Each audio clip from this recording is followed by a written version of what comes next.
아침 저녁으로 꽤 많이 날씨가 선선해졌을 뿐 아니라 이제는 낮에도 그다지 덥지 않은 계절입니다.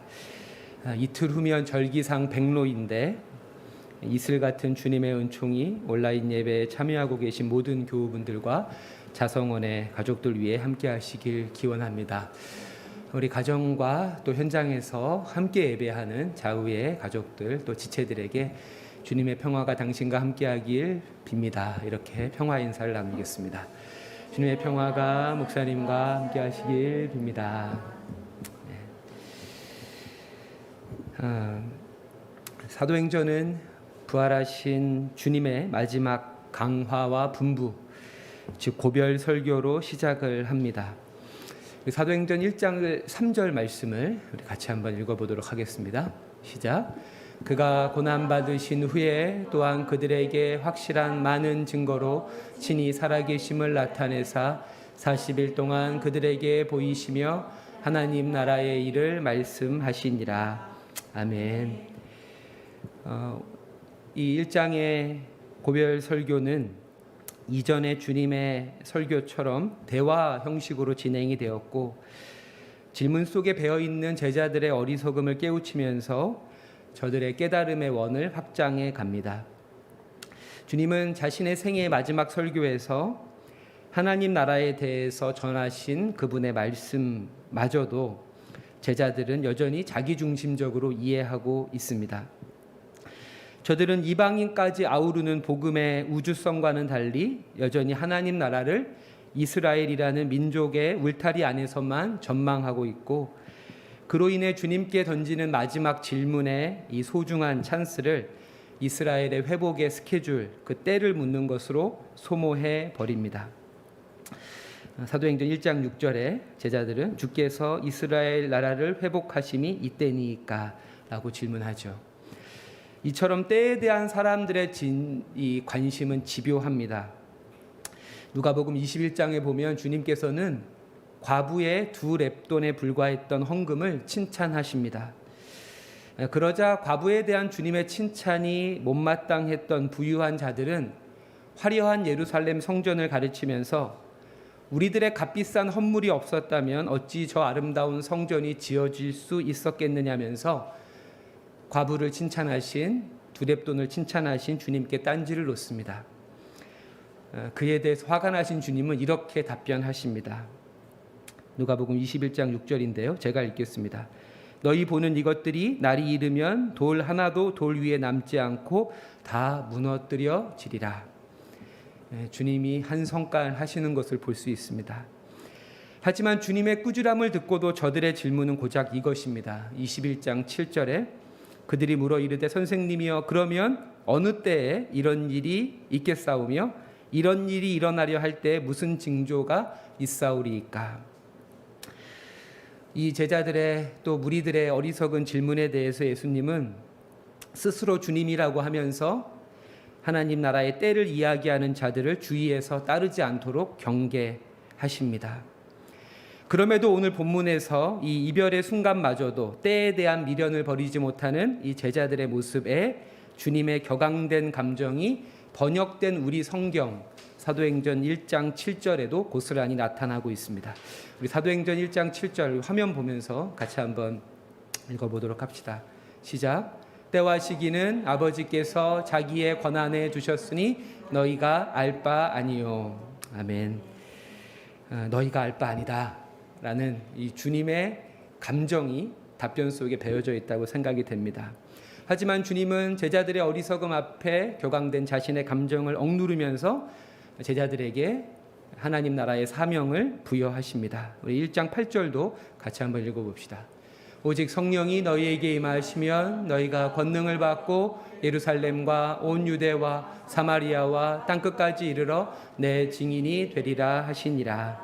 아멘. 이처럼 우리가 온전하기에 사명자로 세움을 받는 것이 아닙니다. 여전히 하나님의 그 우주적인 구원을 나와 특수관계 안으로만 좁혀서 이해하려는 관성에 매여 있어도 또한 막연한 호기심 때문인지 아니면 조급함 때문인지 또는 어떤 교활함 때문인지는 몰라도 그분의 시간과 때를 알고자 하는 마음에서 벗어나지 못함에도 불구하고 하나님은 여전히 부족한 우리에게 하나님 나라의 사명을 위임하십니다.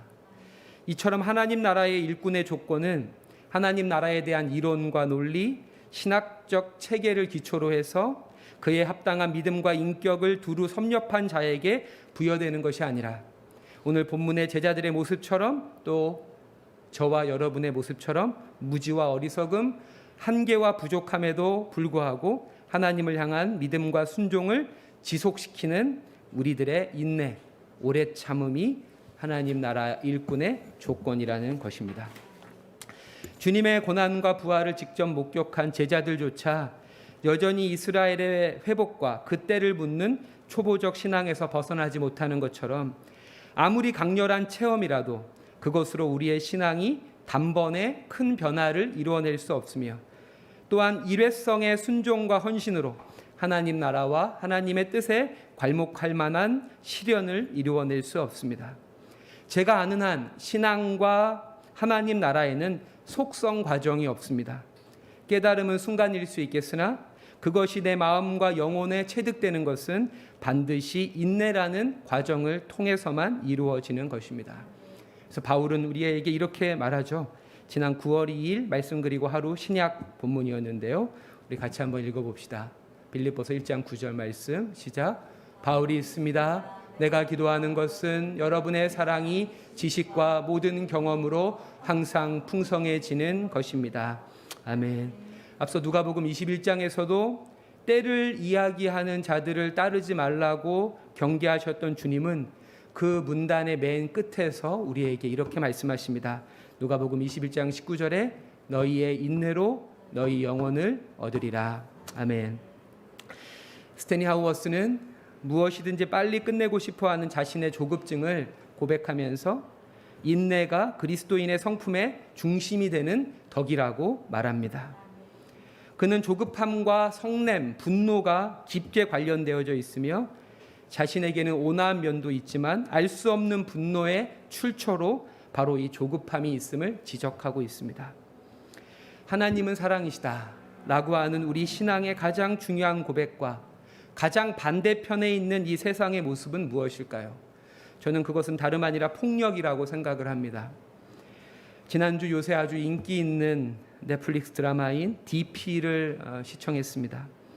이 DP라는 말은 헌병대에서 탈영병을 추적 체포하는 군탈 체포조를 일컫는 뜻으로 원작 웹툰의 튼튼한 스토리와 그리고 연출 그리고 배우들의 탁월한 연기까지 더해져서 보는 내내 흥미진진했지만 동시에 과거 저 역시 군대에서 보고 경험한 구타와 가혹 행위들에 대한 여러 기억들과 상념들이 떠올라서 씁쓸한 감정을 지울 수 없었습니다. 왜 군대 내에서 그리고 우리 사회 곳곳에서 심지어 교회와 가정에서조차 갖가지 모양의 폭력이 근절되지 못하는 것일까요? 여러 가지 원인을 찾을 수 있겠지만 무엇보다 빠름과 효율성에 대한 미련, 그것을 위해서 폭력에 대한 집착을 포기하지 못하는 것이라고 생각이 됩니다. 스테니 하우어스도 속도는 폭력의 또 다른 이름이라고까지 말하고 위대한 교부였던 터툴리안 역시도 조급증을 통해 이루어진 그 어떤 것도 폭력 없이 처리될 수 없으며 폭력으로 행해진 모든 것은 성공하지 못하고 붕괴하거나 파멸하는 반면 인내는 평화의 실현이라는 새로운 가능성을 가져다 준다고 말을 합니다. 저는 얼마 전부터 6살이 된 하늘이에게 수학과 국어를 가르치기 시작했습니다. 제가 무슨 사교육에 선행학습에 욕심이 있어서는 절대 아니고 어린이집에서 글과 숫자를 읽을 줄 아는 친구들이 점점 많아지니까 하늘이가 스스로 어떤 불편함을 느꼈던 것 같습니다. 그 하늘이의 좁은 책상 옆에 요새 살까지 쪄서 비대해진 제 몸을 웅크리고 한참을 앉아서 공부를 가르치는 것은 결코 쉬운 일이 아니지만 그를 통해 얻을 수 있는 가장 좋은 점은 하늘이의 지식이 자라는 것과 함께 아이들이 지식과 새로운 정보를 습득하는 과정을 곁에서 지켜보면서 저에게 작은 깨달음이 있다는 것입니다. 아이들은 끝없는 반복을 통해서 숫자라는 기호에 담긴 그 의미를 체득해 갑니다. 더디고 느리지만 아이들은 그 과정을 인내합니다. 물론 그 과정이 그것을 다 알고 있는 저에게는 정말 견디기 쉽지 않은 일이지만 저의 그 조급함과 욕심을 버리고 아이의 하늘이의 속도에 맞추면서 같이 옆에서 가만히 있다 보면 저 스스로 인내를 배우게 되고 내 안에 뿌리 깊은 빠름과 효율성에 대한 미련과 폭력에 대한 집착에서 조금씩 자유로워지는 훨씬 더 큰 은총을 경험하게 됩니다. 이처럼 인내라고 하는 것은 성도의 신앙의 가장 중요한 덕이라고 하는 것이죠. 한 걸음 더 나아가서 우리 개인의 믿음뿐 아니라 새사랑교회라고 하는 신앙 공동체의 여정에서 인내라는 성품이 어떻게 요청되는지를 오늘 본문을 통해서 살펴보기 원합니다. 오늘 본문 사도행전 1장을 보면 이스라엘의 회복의 때가 언제냐고 묻는 제자들의 질문을 비롯해서 그 외에도 여러 가지 제자들의 실수를 누가는 가감없이 기록하고 있습니다. 저는 이것이 성경의 매력이라고 생각하고 성경이 위대한 책인 이유라고 생각합니다. 위대한 사도들 또 위대한 그리스도인들의 실수와 저들의 잘못을 남김없이 세세하게 기록하고 있다는 것이죠. 우리 사도행전 1장 12절을 같이 한번 읽어볼까요? 시작. 제자들이 감람원이라 하는 산으로부터 예루살렘에 돌아오니 이 산은 예루살렘에서 가까워 안식일에 가기 알맞은 길이라. 아멘. 안식일, 감람산에서 그 영광스러운 승천을 목격한 제자들은 예루살렘의 한 다락방으로 돌아옵니다. 그런데 이 장면에서 누가는 사도라고 하는 제자들이 여전히 안식일 규례를 크게 의식하고 있음을 꼬집고 있습니다.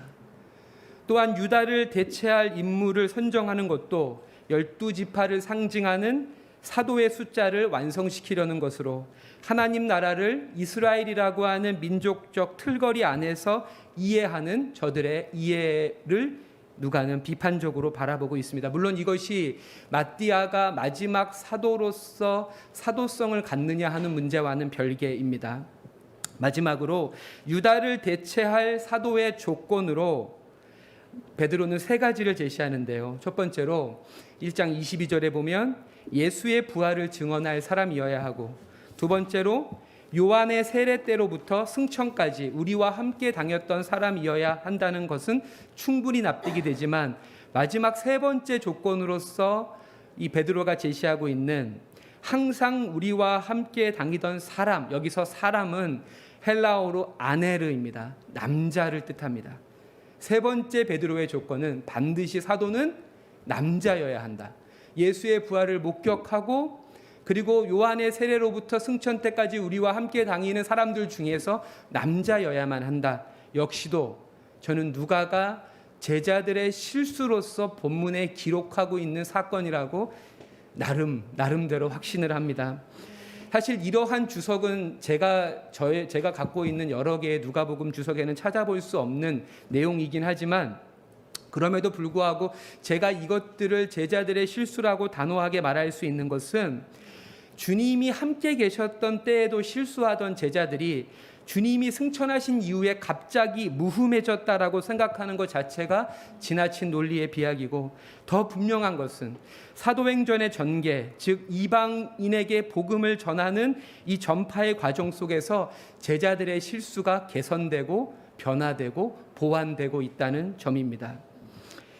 여전히 안식일 규례에 매여 주님이 승천하신 장소에서 마가의 다락방까지의 거리를 셈해야 했던 제자들이 이후에 선포된 복음에 유대인들보다 더 뜨겁게 반응하는 이방인들과 그를 통해서 이방인 교회가 설립되는 모습을 보면서 안식일과 할례 그리고 율법에 대한 외적인 준행이 아니라 내적으로 그 의미를 준수해야 되는 것으로 그 해석과 적용의 방향을 새롭게 받아들이고, 또한 사도행전 15장에 야고보가 순교를 당하게 되는데 그때는 지금처럼 새로운 사도를 선출하지 않는 것 역시도 더 이상 12이라는 이스라엘 12지파를 가르치는 숫자에 집착하지 않는 구원의 확장성에 대한 저들의 이해가 깊어진 것이고, 무엇보다 아네르, 남성성을 사도에게 필수적인 조건으로 부여하던 제자들이, 그리고 여성들과 함께 사도행전의 이방의 곳곳에서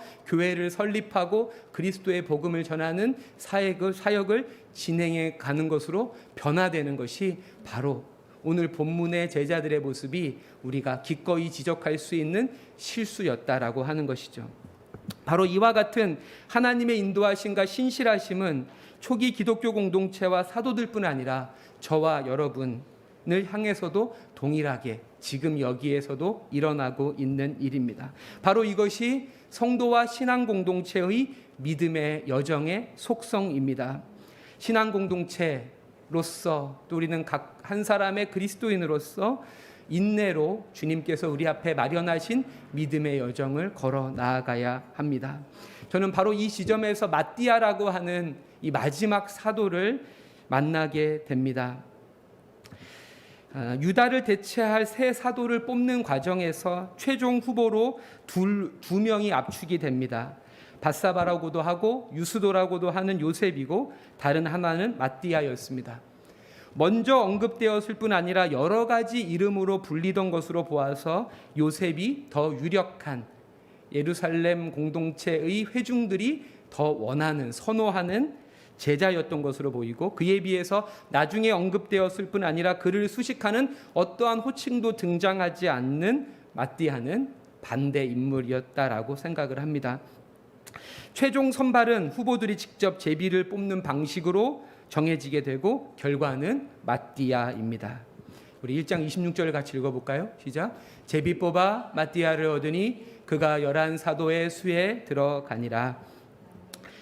저의 지나친 상상일지 모르겠지만 왠지 당시 현장의 분위기는 마지못해 결과를 받아들이는 분위기가 아니었을까 싶습니다. 축하의 말, 격려의 말.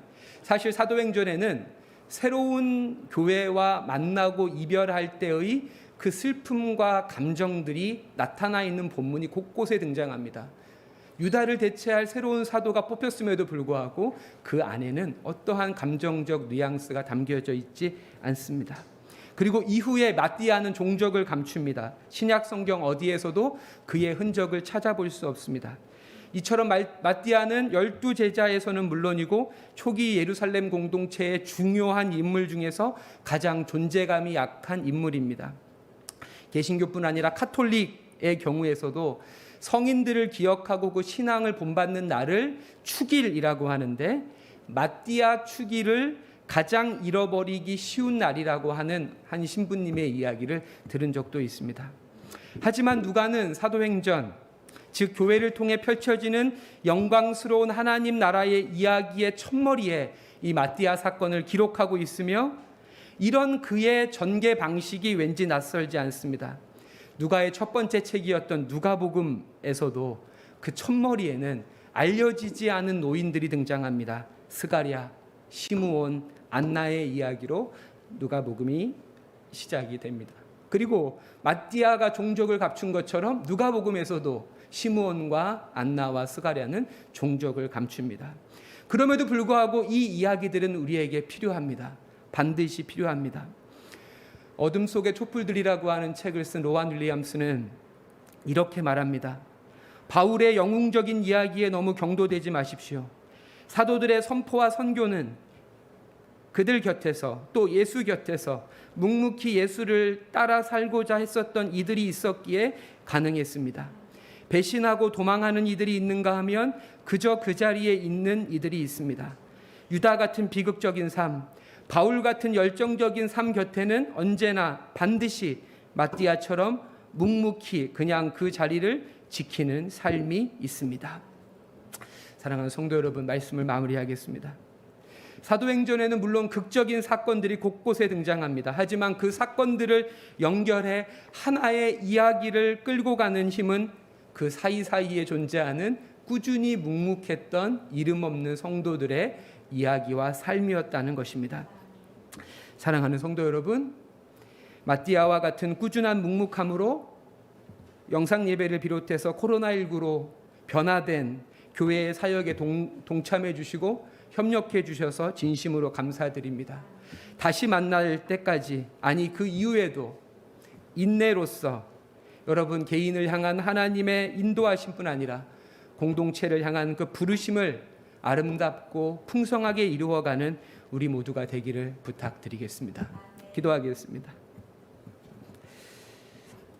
하나님 아버지, 오늘도 저희들이 하나님 앞에 예배로 나아갑니다. 비록 우리가 함께 모이지는 못하고 각 가정에서 작은 스마트폰 화면으로 조금 더 큰 TV 모니터로 여러 가지 불편함과 제약에도 불구하고 하나님을 바라봅니다. 80주가 넘는 지금 이 시간을 향한 주님의 뜻이 무엇일까요? 하나님 인내로서 하나님 나라의 경주를 달려가는 그 경주자의 성품을 배워가고 익혀갈 수 있도록 저희들 마음에 말씀하여 주시고 그 경주를 최선을 다해 달려가는 우리 성도들을 격려하시고 또 응원하시고 저희들에게 새 힘을 허락하여 주옵소서. 언제까지입니까? 어느 때까지입니까?